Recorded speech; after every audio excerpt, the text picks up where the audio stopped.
नमस्ते, good morning दोस्तों, सभी को राम राम, सुप्रभात। कैसे हो? सब अच्छे? चलो, हम पढ़ रहे हैं हिंदी व्याकरण और हिंदी व्याकरण के जो टॉपिक है उनको एक एक करके पढ़ते हुए हम आगे बढ़ रहे हैं। ठीक है, आज जो हम पढ़ने वाले हैं वो टॉपिक रहेगा हमारा विशेषण। संज्ञा सर्वनाम हमने पढ़ लिए, उससे पहले भी हमने और भी जो टॉपिक थे, संधि के थे, शब्द विचार थे, तो उनको हमने पढ़ लिया। आज जो अपना टॉपिक रहेगा वो टॉपिक है अपना विशेषण। चलो आओ विशेषण की बात करते हैं कि विशेषण कहते किसे हैं, क्या होता है विशेषण, कैसे पता चलता है कि ये विशेषण है। ठीक है, तो उन सब की अपन जानकारी प्राप्त करेंगे, उन सबको अपन याद करेंगे। तो अपन स्टार्ट करते हैं विशेषण सबसे पहले। और विशेषण में सबसे पहले देखेंगे अपन विशेषण की परिभाषा। क्या देखेंगे? विशेषण की परिभाषा। ठीक है, तो विशेषण की परिभाषा की यदि बात की जाए तो परिभाषा में संज्ञा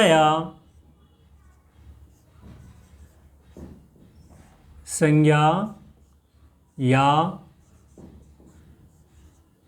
सर्वनाम की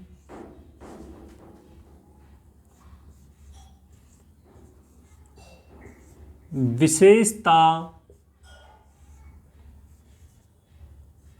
बताने वाले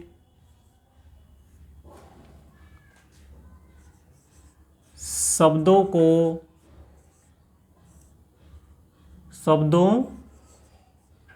को विशेषण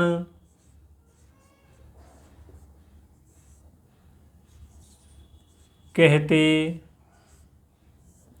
हैं। विशेषण किसे कहते हैं?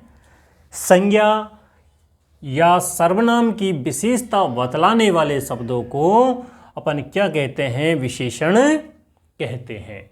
अब अपन संज्ञा की बात करें, संज्ञा क्या होती है? अब संज्ञा अपन ने पढ़ ली, संज्ञा डेफिनेशन वगैरह सब कुछ अपन ने देख लिया। नाम को ही संज्ञा कहते हैं, चाहे किसी का भी नाम हो। प्रकृति में प्रयुक्त जितने भी पदार्थ हैं, जितनी भी वस्तु हैं, उन सब का जो नाम है वो नाम ही क्या कहलाता है? संज्ञा कहलाता है।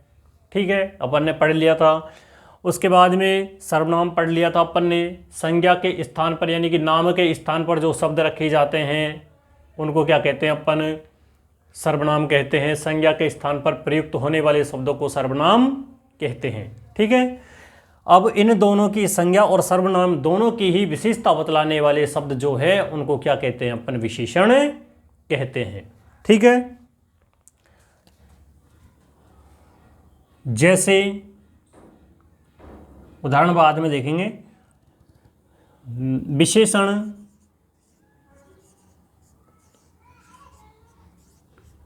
विशेषण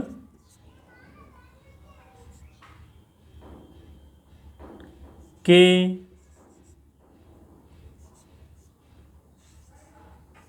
चार भेद होते हैं। यानी कि विशेषण के कितने भेद होते हैं? चार भेद होते हैं। और उन चार भेदों में से अगर चार भेदों की बात की जाए तो चार भेद यानी कि चार प्रकार के विशेषण होते हैं। चार प्रकार होते हैं विशेषण के। ठीक है, भेद यानी प्रकार। तो नंबर एक पे जो आएगा, नंबर एक पे जो विशेषण आएगा वो विशेषण है गुणवाचक विशेषण।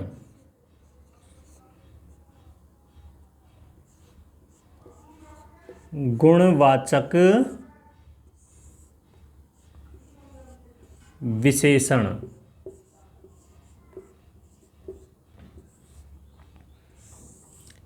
अपन बात करेंगे अब गुणवाचक विशेषण में कौन कौन से शब्द है जो गुणवाचक विशेषण के अंतर्गत रखे जाते हैं। ठीक है, तो इसमें अपन बात करेंगे गुणवाचक में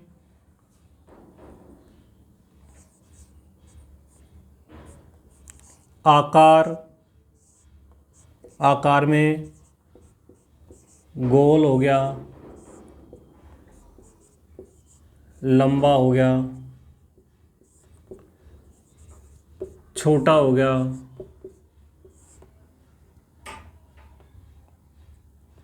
मोटा हो गया,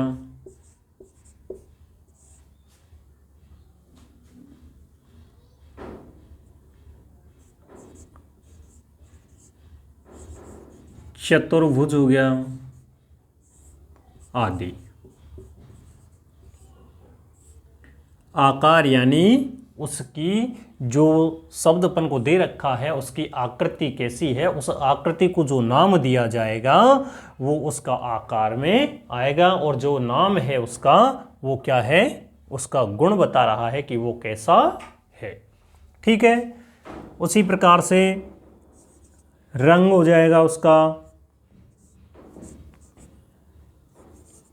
काला, सफेद, लाल, हरा आदि। जितने भी रंग हैं वो किस में आएंगे, गुणवाचक में आ जाएंगे। ठीक है। उसी प्रकार से अगला है इसका भाव।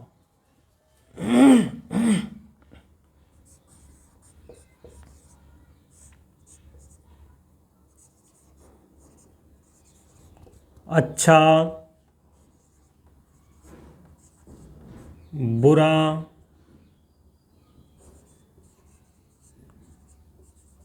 सुंदर,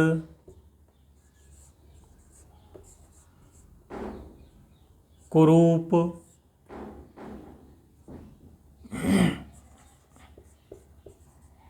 आदि। ठीक है।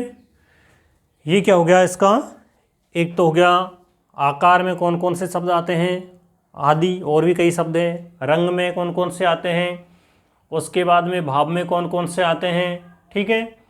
उसके बाद में समय,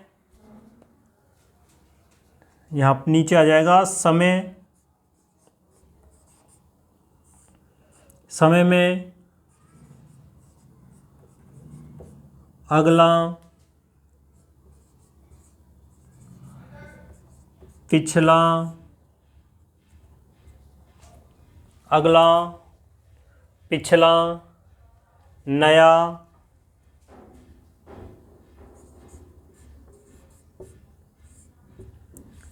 पुराना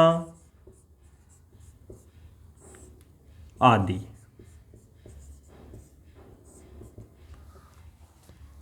तो ये सब क्या है, गुणवाचक जो विशेषण है उसके उदाहरण है। यानी कि किसी वस्तु की जो विशेषता बतलाई जाएगी, जैसे कि राम अच्छा लड़का है, तो अच्छा जो है वो क्या है, उसकी विशेषता है, उसकी विशेषता बतलाई जा रही है अच्छा जो शब्द है उसके माध्यम से कि राम कैसा है, अच्छा लड़का है। सीता अच्छा गाती है। ठीक है। तो सीता कैसा गाती है, अच्छा गाती है, सुंदर गाती है। ठीक है। मोहन तेज धावक है। तो जो तेज है वो क्या है, उसकी विशेषता है कि वो कैसा धावक है, तेज धावक है। ठीक है। तो ये सब क्या है, उसकी विशेषता है। धावक है लेकिन कैसा है, वो तेज है। तो ये शब्दों की जो विशेषता है वो सब किस में आएगा। हाँ, सीता सुंदर है, सीता सुंदर है। राधा मोटी है, कोमल छोटी है, राहुल लंबा है। तो आदि ये इस प्रकार के जो शब्द है वो क्या बता रहे हैं, उन जो संज्ञा शब्द है, जो नाम है, उनकी विशेषता को बतला रहे हैं कि जिस व्यक्ति के बारे में बोला जा रहा है या जिस वस्तु के बारे में बोला जा रहा है तो वो किस प्रकार की है। तो उसका जो प्रकार के बारे में, उसके आकार के बारे में, उसकी विशेषता के बारे में जो बताया जाता है, जिस शब्द के माध्यम से बतलाया जा रहा है, वो शब्द क्या कहलाएगा? विशेषण कहलाएगा। ठीक है, एक बार नोट करो जल्दी।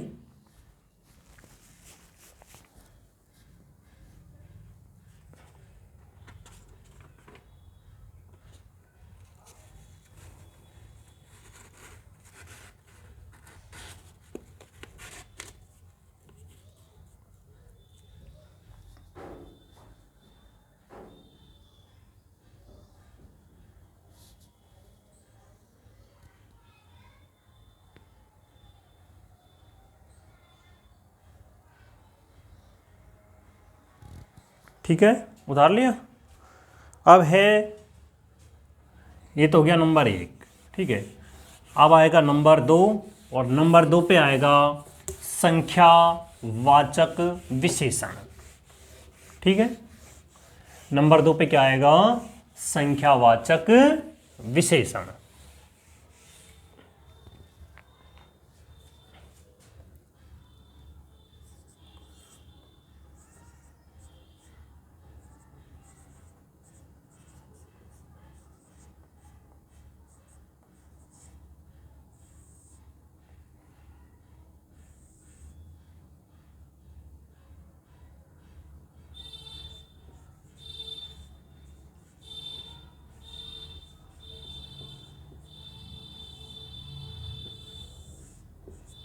संख्यावाचक विशेषण। अब संख्यावाचक जो विशेषण है उसकी अपन बात करें संख्यावाचक की, तो संख्यावाचक विशेषण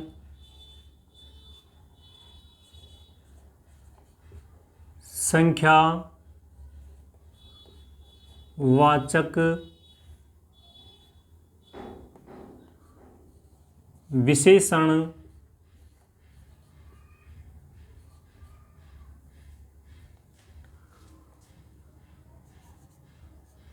दो प्रकार के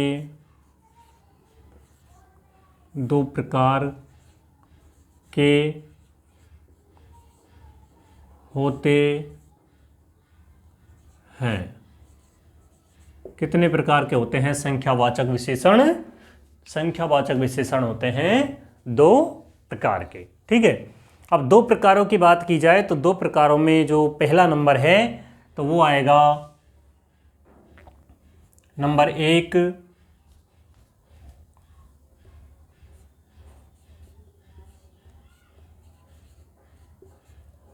निश्चित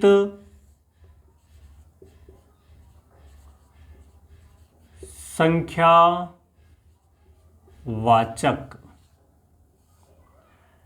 नंबर 1 पे कौन सा आ जाएगा? नंबर 1 पे आएगा निश्चित संख्यावाचक, यानी कि जो निश्चितता का बोध करवाते हैं कि जितना अपन बोलते हैं वो एक निश्चित संख्या को बोलेंगे अपन, तो वो निश्चित जो संख्या है वो किस में आ जाएगी? निश्चित संख्यावाचक विशेषण में आ जाएगी।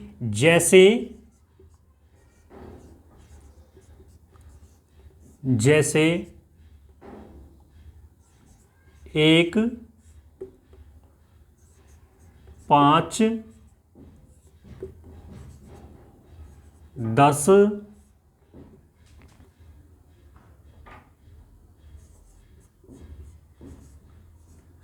100,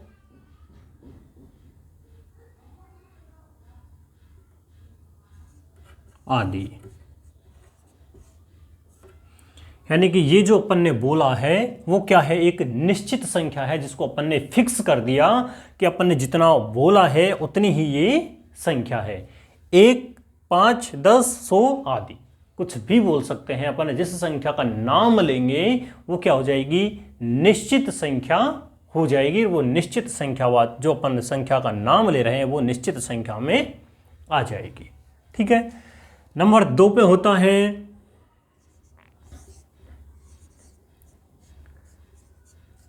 अनिश्चित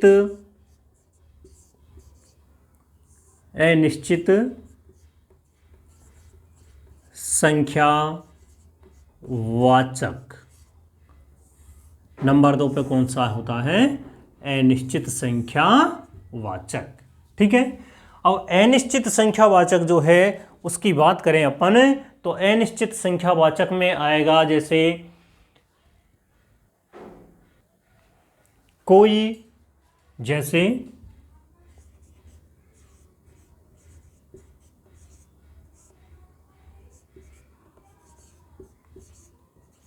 कोई, कुछ, थोड़ा,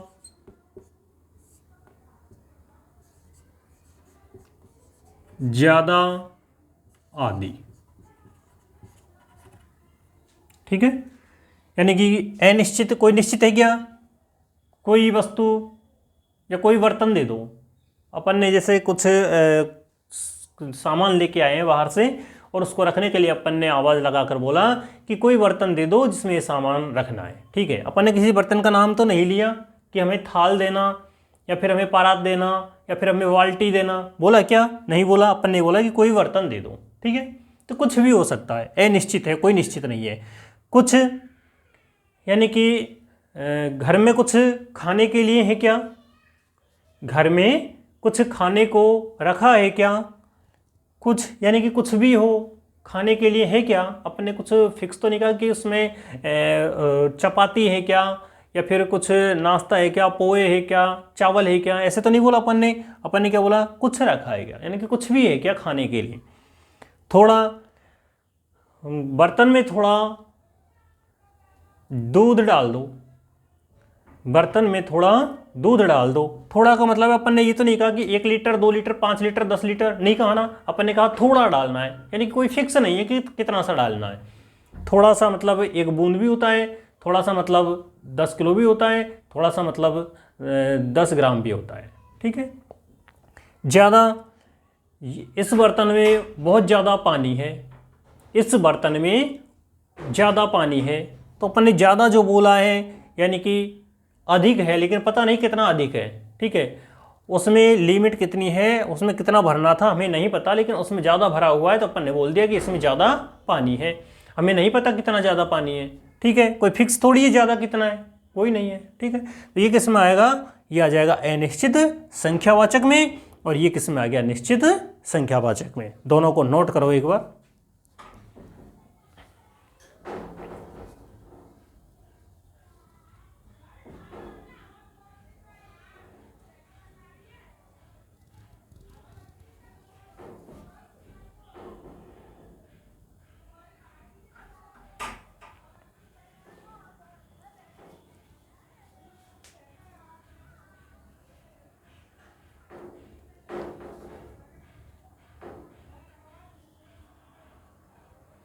ठीक है, ये हो गया नंबर 2। अब नंबर 3 की बात करें अपन, तो नंबर 3 पे आता है परिमाणवाचक। ठीक है, ये क्या था, संख्यावाचक। अब नंबर 3 पे आएगा परिमाणवाचक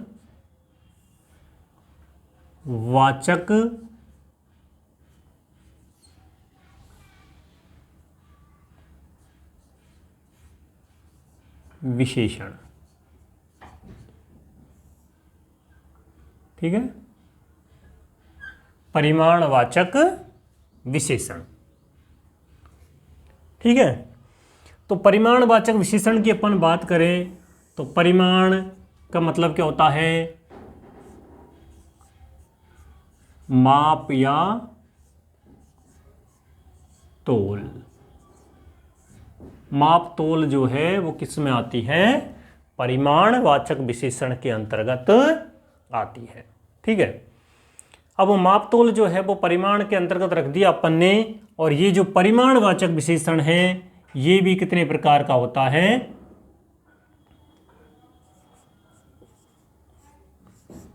परिमाणवाचक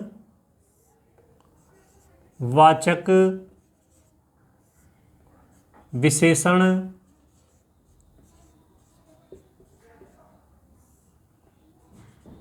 दो प्रकार का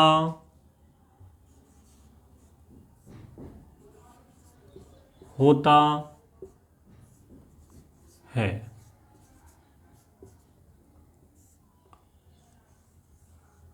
परिमाणवाचक जो विशेषण है वो भी कितने प्रकार का होता है? 2 प्रकार का होता है। अब नंबर 1 की बात करेंगे अपन, तो नंबर 1 में आएगा निश्चित परिमाणवाचक।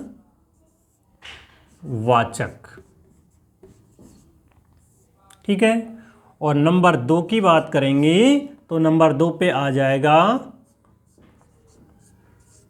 अनिश्चित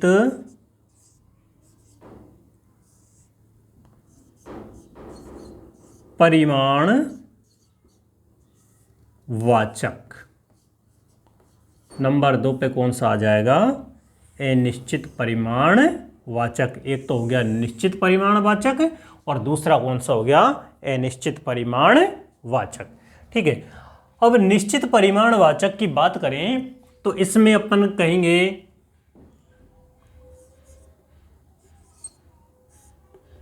1 मीटर कपड़ा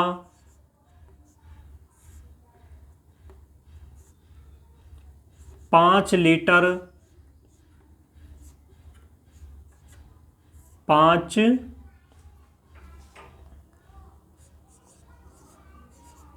लीटर दूध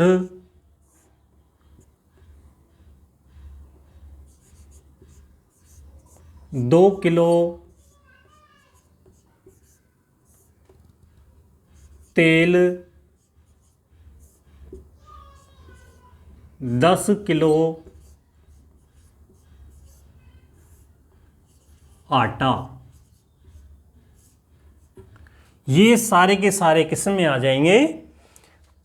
निश्चित परिमाणवाचक में आ जाएंगे। यानी कि वह वस्तुएं जिनको मापा जा सकता है, जिनको तोला जा सकता है, वो किस में आएगी? निश्चित परिमाणवाचक में। यानी कि माप तोल जिनका किया जा सकता है वो परिमाणवाचक में आएंगे। और जो परिमाणवाचक है उनको भी अपन ने कितने भागों में बांट दिया? उनको भी अपन ने 2 भागों में बांट दिया। एक तो हो गया निश्चित परिमाणवाचक और दूसरा हो गया अनिश्चित परिमाणवाचक। निश्चित परिमाणवाचक की अपन बात करें तो उसमें अपन ने लिख दिया 1 मीटर कपड़ा, 5 लीटर दूध, 2 किलो तेल, 10 किलो आटा आदि। ठीक है, इधर लिख दो आदि।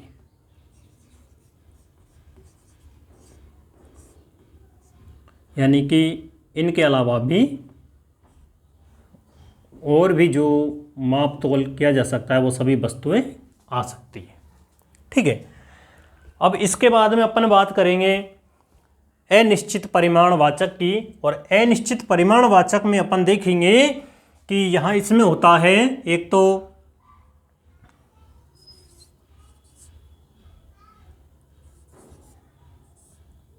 कुछ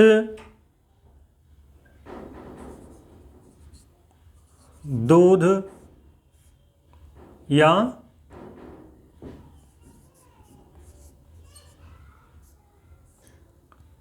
थोड़ा दूध,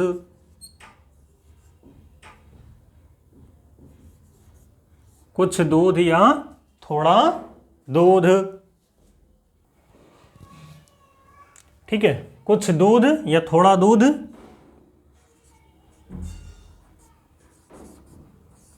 अधिक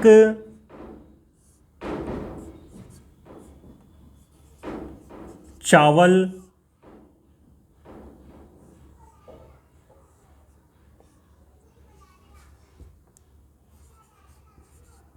जरा सा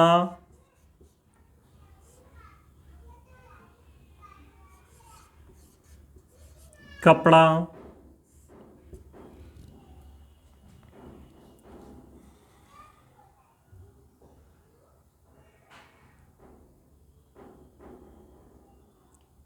कुछ किलो या फिर कम तेल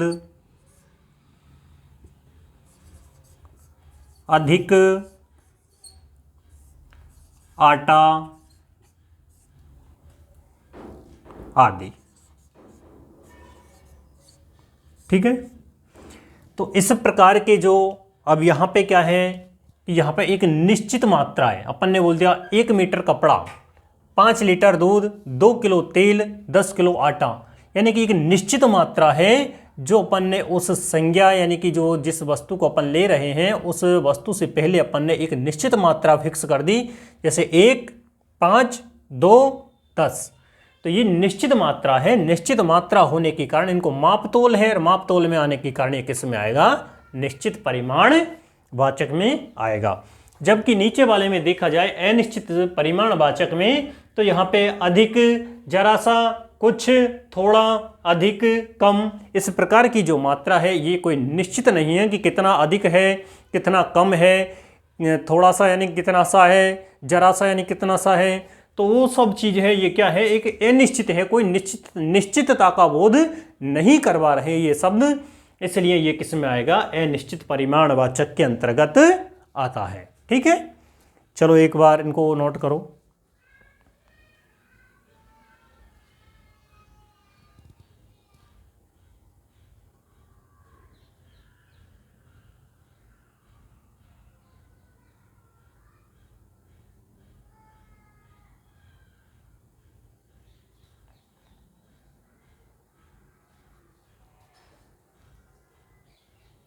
ठीक है, उतार लिया। अब लास्ट है इसका नंबर 4, और नंबर 4 है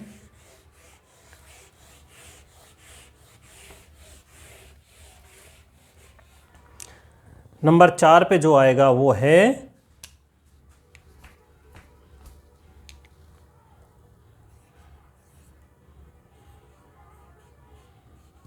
सार्वनामिक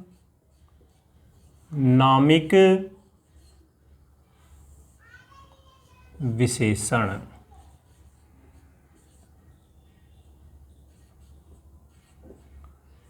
नंबर 4 पे क्या है? सार्वनामिक विशेषण।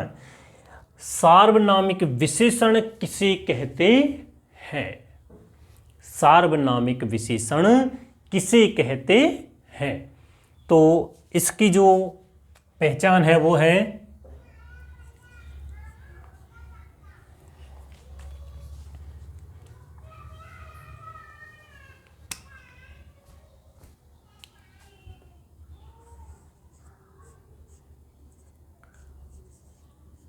संज्ञा से पहले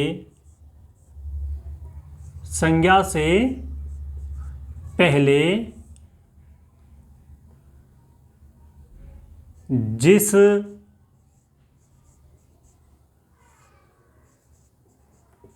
सर्वनाम, संज्ञा से पहले जिस सर्वनाम का प्रयोग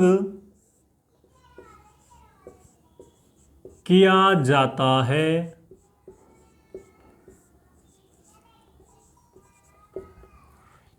वह सार्वनामिक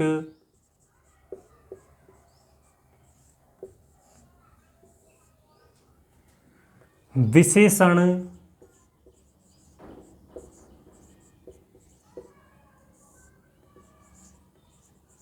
कहलाता है। संज्ञा से पहले यानी कि कोई भी नाम होगा और उस नाम से तुरंत पहले जिस सर्वनाम शब्द का प्रयोग किया जाएगा वो क्या कहलाएगा? वो सार्वनामिक विशेषण कहलाएगा। अब इसके उदाहरण की जैसे बात करें अपन, तो उदाहरण में है इसके जैसे।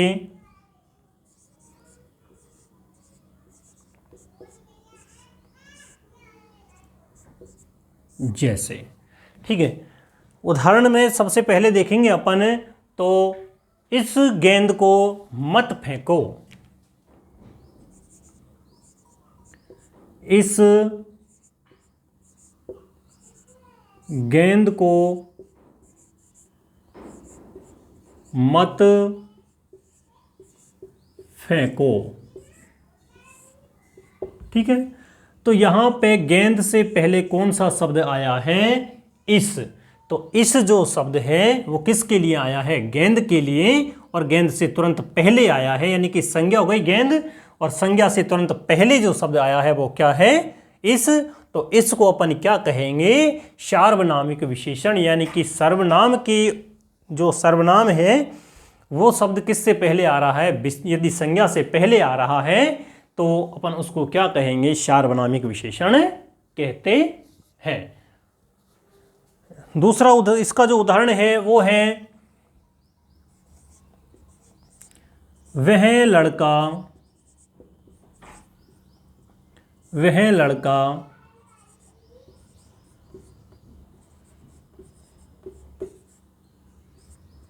ईमानदार है। तो यहां पे क्या आया है? लड़का जो है उससे पहले क्या आया है? वह जो शब्द है वो लड़के की ओर इशारा कर रहा है कि वह लड़का ईमानदार है। तो वह किससे पहले आया है? लड़के से पहले आने के कारण वह क्या है? यहां पर सार्वनामिक विशेषण है। अगला है,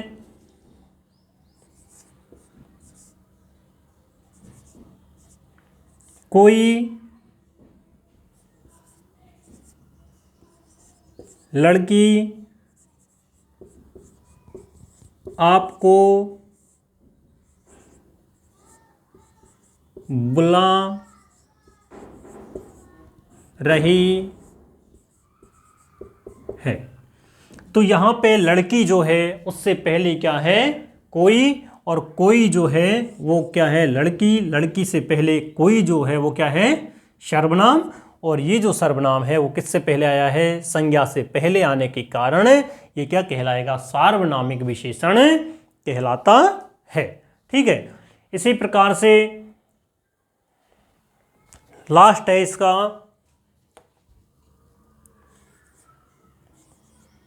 उस कुर्सी को मत उठाना। उस कुर्सी को मत उठाना। तो ये उस जो शब्द है वो किसके लिए है? कुर्सी के लिए, कि कुर्सी की ओर इशारा कर रहा है कि जो कुर्सी है उसको मत उठाना। किसको? उस कुर्सी को, निश्चित करवा रहा है, उस कुर्सी को मत उठाना। यानी कि ये जो शब्द है सारे वो एक निश्चित संज्ञा जो है वो संज्ञा की तरफ इशारा करवा रहे हैं कि निश्चितता का, कि इसको, इस गेंद को मत फेंको, वह लड़का ईमानदार है, कोई लड़की आपको बुला रही है। यानी कि बाहर जो कोई लड़की खड़ी है, नाम तो नहीं पता उसका, लेकिन वो लड़की आपको बुला रही है। और उस कुर्सी को मत उठाना। इस प्रकार के जो शब्द हैं वो सारे के सारे किस में आते हैं? सार्वनामिक विशेषण में आते हैं। इसी के साथ में अपना जो विशेषण वाला पार्ट है वो यहाँ पर होता है समाप्त। मिलते हैं अगले वीडियो में नए टॉपिक के साथ। तब तक के लिए धन्यवाद।